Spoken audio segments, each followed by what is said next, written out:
오늘 밤 잠들기 전에 어떤 생각을 하셨습니까? 내일 회의 준비를 했는지, 부장님께 보고할 자료는 마쳤는지, 아니면 이번 달 카드 값이 얼마나 나올지, 그런 생각들이 머릿속을 맴돌다가 어느 순간 전혀 다른 생각이 끼어들지는 않으셨습니까? 앞으로 몇 년 뒤 나는 어디에 있을까? 그 생각이 들어오는 순간 잠은 달아납니다. 퇴직을 1년, 2년 혹은 3년 앞둔 분들이라면 이 느낌을 아실 겁니다. 낮에는 바빠서 생각할 틈이 없는데 불을 끄고 이불 속에 들어가면 그때부터 시작됩니다. 조용하고 어둡고 아무도 말을 걸지 않는 그 시간에 내가 제일 외면하고 싶었던 질문들이 하나씩 올라옵니다. 퇴직하고 나면 나는 괜찮을까? 매달 나오던 월급이 사라지면 어떻게 살지? 친하다고 생각했던 직장 동료들이 과연 퇴직 후에도 연락을 할까? 아침마다 갈 곳이 없어지면 나는 어떤 사람이 되는 걸까? 이 질문들은 사실 불안이라기보다는 두려움입니다. 불안은 막연하지만 두려움은 구체적인 대상이 있거든요. 퇴직을 앞둔 분들의 두려움은 꽤 구체적입니다. 돈, 관계, 시간, 그리고 존재감. 이 네 가지가 한꺼번에 흔들릴 것 같다는 느낌. 그런데 재미있는 건 그 두려움의 대부분이 아직 일어나지 않은 일에서 온다는 겁니다. 19세기 독일 철학자 아르투어 쇼펜하우어는 이런 말을 했습니다. 인간은 아직 오지 않은 불행으로 현재를 괴롭힌다. 우리는 미래를 상상하는 능력을 가진 유일한 동물입니다. 그런데 그 능력이 양날의 검입니다. 앞을 내다보고 준비할 수 있다는 건 축복이지만 아직 오지 않은 불행을 미리 당겨서 지금 이 순간 괴로워하는 건 저주거든요. 퇴직 후의 삶이 어떨지 아직 아무도 모릅니다. 생각보다 괜찮을 수도 있고 예상과 다를 수도 있어요. 하지만 많은 분들이 그걸 경험하기도 전에 머릿속에서 최악의 시나리오를 먼저 그려놓습니다. 퇴직 첫날부터 무기력해진 자신, 연락이 끊긴 동료들, 줄어드는 통장 잔고, 그 장면들을 밤마다 반복 재생하면서 현재를 소모하는 거예요. 쇼펜하우어의 말이 위로처럼 들리실 수도 있지만 저는 이걸 위로로 드리는 게 아닙니다. 이건 경고입니다. 지금 느끼는 불안이 미래에 대한 막연한 공포라면 그건 지금 당장 뭔가를 해야 한다는 신호입니다. 불안은 준비하지 않았을 때 가장 큽니다. 준비가 되어 있는 사람은 같은 미래 앞에서도 다르게 느낍니다. 설레지는 않더라도 최소한 덜 두렵습니다. 그러니까 오늘 이 자리는 위로가 목적이 아닙니다. 지금 이 순간 당신이 해야 할 것들을 같이 생각해 보는 시간입니다. 퇴직을 앞두고 가장 먼저 떠오르는 걱정은 대부분 돈입니다. 노후 자금이 충분한지, 국민연금은 언제부터 받을 수 있는지, 지금 모아둔 돈으로 몇 년이나 버틸 수 있는지, 이건 중요한 문제입니다. 부정할 수 없어요. 경제적 준비는 반드시 필요합니다. 하지만 제가 오늘 말씀드리고 싶은 건 그게 아닙니다. 돈 얘기는 이미 많은 곳에서 합니다. 어디에 투자하라, 연금은 어떻게 하라, 부동산은 어떻게 하라. 그런 정보는 넘쳐납니다. 그런데 정작 돈보다 먼저 무너지는 것들에 대해서는 아무도 제대로 얘기해 주지 않습니다. 관계가 무너집니다. 자존감이 무너집니다. 그리고 하루를 살아가는 이유가 흔들립니다. 퇴직한 지 반년이 지난 어떤 분이 이런 말씀을 하셨습니다. 돈은 생각보다 괜찮았어요. 근데 아침에 일어났을 때 갈 곳이 없다는 게 그렇게 힘들 줄은 몰랐어요. 이 말이 오늘 제가 드리고 싶은 이야기의 출발점입니다. 퇴직 준비를 열심히 하신 분들의 이야기를 들어보면 공통점이 있습니다. 재무 설계는 꼼꼼하게 하셨습니다. 연금 수령 시기도 계산해 두셨고, 절세 방법도 공부하셨고, 어떤 분은 부동산 정리까지 마치셨어요. 그런데 막상 퇴직하고 나서 가장 힘드셨던 게 뭐냐고 물으면 본 이야기를 하시는 분은 생각보다 많지 않습니다. 대부분은 이런 말씀을 하십니다. 내가 누군지 모르겠어요. 이게 무슨 말인지 처음엔 잘 이해가 안 되실 수 있습니다. 나이 60에 수십 년을 살아온 사람이 자신이 누군지 모르겠다니. 하지만 이 말은 과장이 아닙니다. 우리는 오랫동안 직함으로 자신을 설명해 왔습니다. 저는 회사 부장입니다. 저는 기관 팀장입니다. 저는 학교 교감입니다.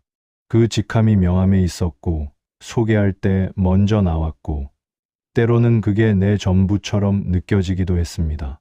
그런데 퇴직하는 순간 그 직함이 사라집니다. 명함이 없어집니다. 누군가 어떤 분이세요? 하고 물을 때 전에는 자동으로 나오던 대답이 더 이상 나오지 않습니다. 잠깐 머뭇거리다가 전에에서 일했었습니다 라고 말하게 됩니다. 그 전에라는 단어가 생각보다 무겁습니다. 직함이 사라진 자리에 내가 있어야 합니다. 그런데 많은 분들이 그 자리를 준비하지 않으셨어요.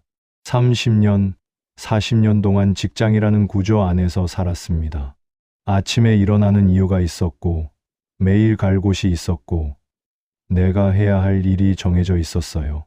그 구조가 사라지면 처음엔 해방감이 옵니다. 드디어 쉴 수 있다는 안도감. 하지만 그게 한 달, 두 달 지나면 달라집니다. 구조가 없는 자유는 처음엔 해방이지만 시간이 지나면 공허함이 됩니다. 매일 아침 눈을 떴을 때 오늘 내가 해야 할 일이 없다는 것, 아무도 나를 기다리지 않는다는 것, 내가 없어도 세상이 아무렇지 않게 돌아간다는 것. 이게 처음엔 실감이 안 나다가 어느 날 갑자기 실감이 납니다. 그날이 가장 힘들다고들 하시더라고요. 인간관계에 대해서도 솔직하게 말씀드려야 할 것 같습니다. 퇴직하기 전에 주변을 한번 둘러보십시오.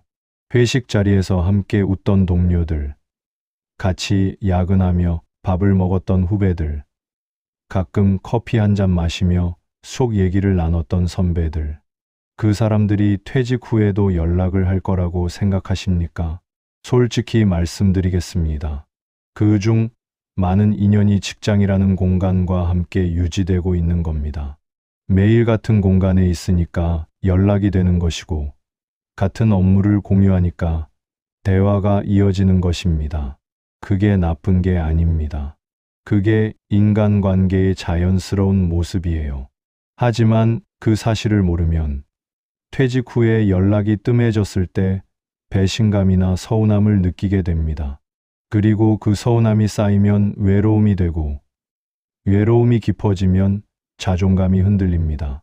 이해관계로 맺어진 인맥과 삶으로 맺어진 인맥은 다릅니다. 직장 동료라고 해서 전부 이해관계, 인맥이라는 뜻이 아닙니다.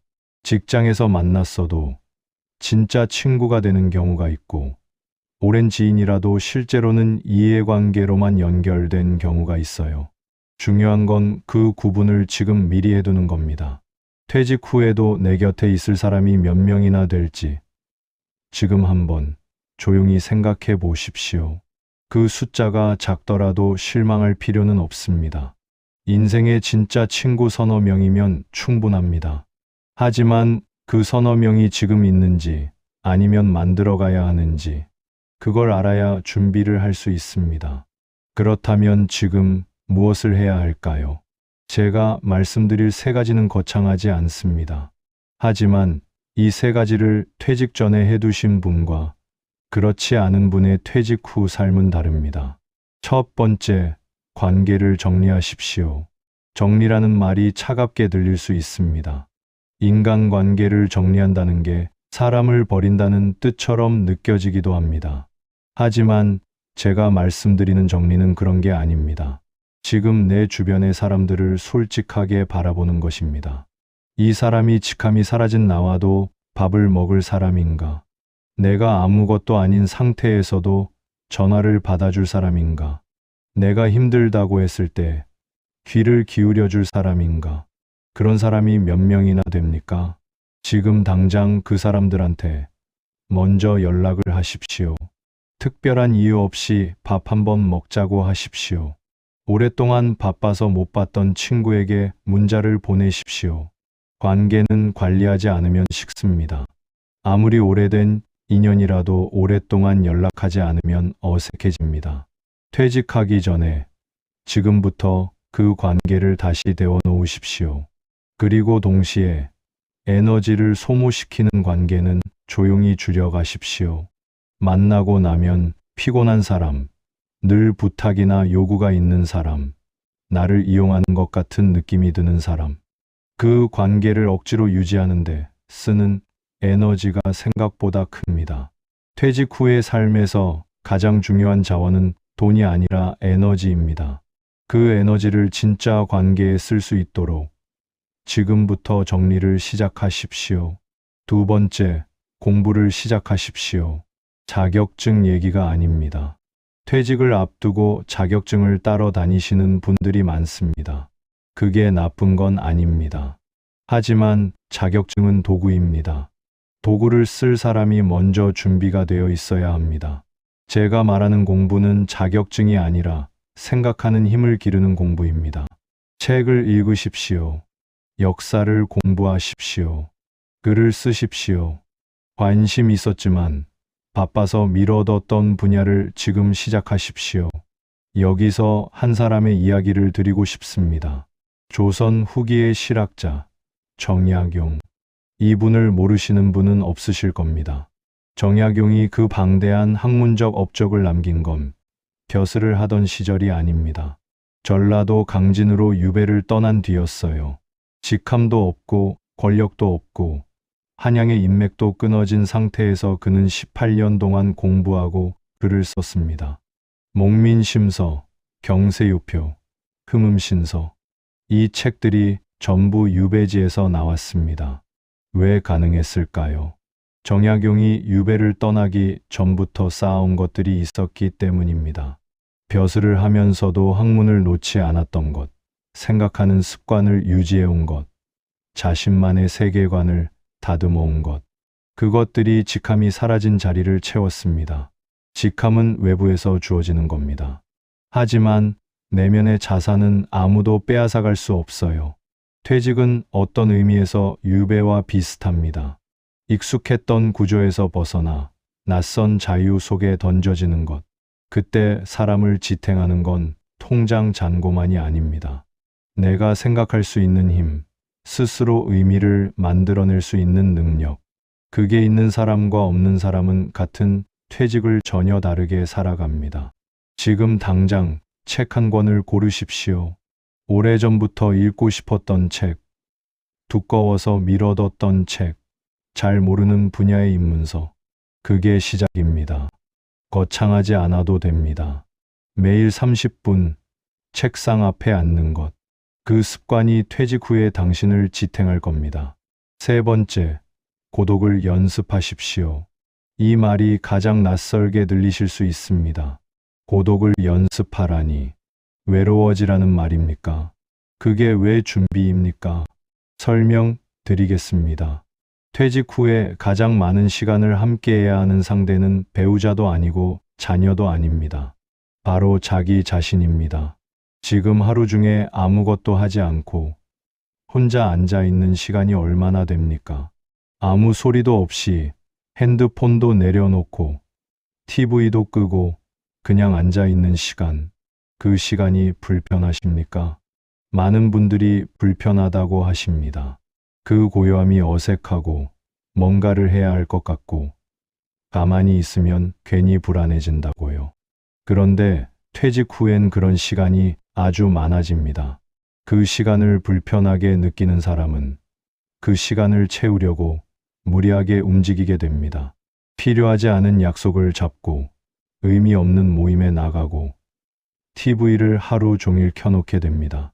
그 공허함을 자꾸 채우려 하는 것입니다. 하지만 고독을 편안하게 받아들일 수 있는 사람은 다릅니다. 혼자 있는 시간이 충전이 됩니다.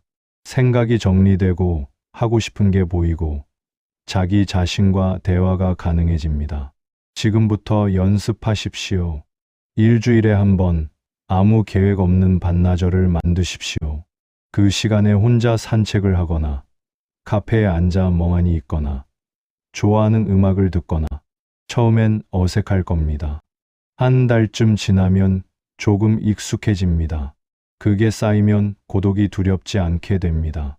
취미도 이 맥락에서 말씀드리고 싶습니다. 취미는 퇴직 후에 갑자기 만들기가 어렵습니다. 퇴직하고 나서 뭘 해볼까 생각하면 막막합니다. 아무것도 시작하기 싫고 어디서부터 해야 할지도 모르겠고 그러다 그냥 아무것도 안 하게 되는 경우가 많습니다. 취미는 지금 만드셔야 합니다. 지금 당장 완성도가 없어도 됩니다. 잘하지 않아도 됩니다. 사진을 찍는 것, 글을 쓰는 것, 그림을 그리는 것, 악기를 배우는 것, 요리를 하는 것, 텃밭을 가꾸는 것. 지금 시작해서 퇴직할 때쯤이면 어느 정도 익숙해져 있을 겁니다. 그게 하루의 구조를 만들어줍니다. 그리고 하루 일정을 스스로 설계하는 연습도 하십시오. 지금은 회사가 시간을 구조화해 줍니다. 9시에 출근하고 12시에 점심 먹고 6시에 퇴근하는 그 구조. 퇴직 후엔 그게 없습니다. 처음엔 자유롭다가 시간이 지나면 하루가 무너집니다. 일어나는 시간이 늦어지고 밥 먹는 시간이 흐트러지고 하루가 어떻게 지나갔는지 모르게 됩니다. 하루를 스스로 설계하는 능력, 그게 퇴직 후의 삶의 질을 결정합니다. 지금부터 주말 하루를 연습 삼아 스스로 설계해 보십시오. 몇 시에 일어나고, 오전에 뭘 하고, 점심은 어디서 먹고, 오후는 어떻게 보낼지. 그걸 메모하고 실행해 보는 것. 그 연습이 쌓이면 퇴직 후의 하루가 덜 흔들립니다. 경제 이야기를 빠뜨릴 수는 없습니다. 다만 저는 구체적인 투자 방법이나 절세 전략보다 소비 구조에 대해 말씀드리고 싶습니다. 퇴직 후 경제적으로 힘들어지는 경우를 보면 수입이 없어서 힘들어지는 경우보다 지출 구조가 바뀌지 않아서 힘들어지는 경우가 더 많습니다. 직장을 다닐 때의 소비 습관이 그대로 이어지는 거예요. 외식, 골프, 모임 회비, 지인 경조사, 자녀 지원. 이 항목들이 수입이 줄어든 뒤에도 크게 바뀌지 않으면 문제가 생깁니다. 그런데 이걸 줄이는 게 단순히 돈 문제가 아닙니다. 소비를 줄이면 사람들과의 접점이 줄어드는 것 같고, 뒤처지는 것 같고, 초라해지는 것 같은 느낌이 들거든요. 그 느낌이 자존감의 문제입니다. 지금의 소비 중 상당 부분이 실제 필요가 아니라 체면이나 자존감을 유지하기 위한 소비일 수 있습니다. 그걸 지금 솔직하게 들여다보셔야 합니다. 지난 한 달 동안 쓴 돈을 항목별로 적어 보십시오. 그리고 각 항목 옆에 물어보십시오. 이게 나를 진짜 행복하게 했나? 아니면 그냥 해왔던 것이라 한 건가? 그 질문이 소비 구조를 바꾸는 시작입니다. 자존감 이야기를 조금 더 드리고 싶습니다. 퇴직 후 자존감이 무너지는 가장 큰 이유 중 하나는 쓸모감의 상실입니다. 누군가에게 필요한 존재라는 느낌, 내가 있어서 무언가가 돌아간다는 느낌, 그게 사라지는 게 경제적 어려움보다 더 힘들다고 말씀하시는 분들이 많습니다. 그렇다면 쓸모감을 어떻게 유지할 수 있을까요? 크고 거창한 역할이 필요하지 않습니다. 오히려 작은 것이 오래 갑니다. 동네 도서관에서 책 읽어주는 봉사를 하는 것, 지역 커뮤니티에서 작은 역할을 맡는 것, 후배나 지인에게 경험에서 나온 조언을 건네는 것, 아이들에게 뭔가를 가르쳐 주는 것, 그 작은 것들이 내가 세상에 필요한 사람이라는 느낌을 줍니다. 봉사를 권장하는 게 아닙니다. 형태가 뭐든 상관없어요. 핵심은 내 존재가 누군가에게 혹은 무언가에 기여하고 있다는 느낌입니다. 그게 유지되면 퇴직 후에도 아침에 일어나는 이유가 생깁니다. 그리고 작은 일이라도 수입이 생기는 활동을 퇴직 전에 미리 시도해 보십시오. 완전히 새로운 일을 퇴직 후에 갑자기 시작하기는 쉽지 않습니다. 하지만 지금 주말이나 저녁 시간을 활용해서 작게 해보면 달라집니다. 오랫동안 해온 일에서 비롯된 강의, 컨설팅, 글쓰기, 혹은 완전히 다른 분야라도 작게 시작해보는 것. 그게 퇴직 후에 이어지면 경제적 보완이 되기도 하지만 그보다 쓸모감이 유지된다는 게 더 큰 장점입니다. 마지막으로 이 이야기를 드리고 싶습니다. 정년퇴직이라는 단어를 어떤 이미지로 떠올리십니까? 많은 분들이 마침표를 떠올리십니다. 달리다가 멈추는 것, 열심히 살다가 내려놓는 것.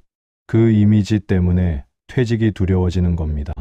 끝이니까, 내려놓는 거니까. 하지만 저는 다르게 생각합니다. 퇴직은 마침표가 아니라 쉼표입니다. 더 정확하게는 정리의 시간입니다. 수십 년 동안 쌓아온 것들을 한번 들여다보는 시간. 뭐가 진짜이고 뭐가 아닌지 구분하는 시간. 앞으로 남은 시간을 어떻게 쓸지 스스로 결정할 수 있는 처음이자 마지막 기회. 생각해 보십시오. 지금까지의 삶은 대부분 선택이 아니었습니다. 태어난 집안이 선택이 아니었고, 다닌 학교가 완전한 선택이 아니었고, 취직한 회사도 원했던 대로만 된 건 아니었습니다. 그 안에서 최선을 다해 살아오셨지만 시스템이 정해준 길을 걸어오신 부분이 있습니다. 퇴직 이유는 다릅니다. 처음으로 완전히 내 의지로 하루를 설계할 수 있습니다. 아침에 일어나는 시간, 만나는 사람, 하는 일, 읽는 책, 가는 곳. 그 모든 것을 스스로 고를 수 있습니다. 그게 두렵습니까? 아니면 설렙니까? 지금 당장 설레지 않아도 됩니다. 하지만 두렵기만 하다면 그건 준비가 부족하다는 신호입니다. 준비가 되어 있는 사람에게 자유는 공허함이 아니라 가능성으로 느껴집니다. 오늘 드린 이야기를 정리하겠습니다. 퇴직을 앞두고 반드시 준비해야 할 것은 돈만이 아닙니다. 직함이 사라진 자리를 채울 나 자신을 준비해야 합니다. 퇴직 후에도 남을 관계를 지금부터 가꾸어야 합니다. 생각하는 힘을 키우는 공부를 시작해야 합니다. 혼자 있는 시간을 두렵지 않게 만드는 연습을 해야 합니다. 그리고 작더라도 쓸모감을 유지할 수 있는 역할을 찾아야 합니다. 이것들이 준비된 사람과 그렇지 않은 사람은 같은 날 퇴직을 해도 전혀 다른 삶을 삽니다. 쇼펜하우어가 말했습니다. 인간은 아직 오지 않은 불행으로 현재를 괴롭힌다고. 하지만 저는 덧붙이고 싶습니다. 준비하는 사람은 아직 오지 않은 가능성으로 현재를 살아간다고. 퇴직은 잃는 게 아닙니다. 수십 년 동안 쌓아온 것들을 바탕으로 진짜 내 삶을 시작하는 시간입니다. 두려움 대신 설계를 선택하십시오. 막연한 불안 대신 구체적인 준비를 선택하십시오.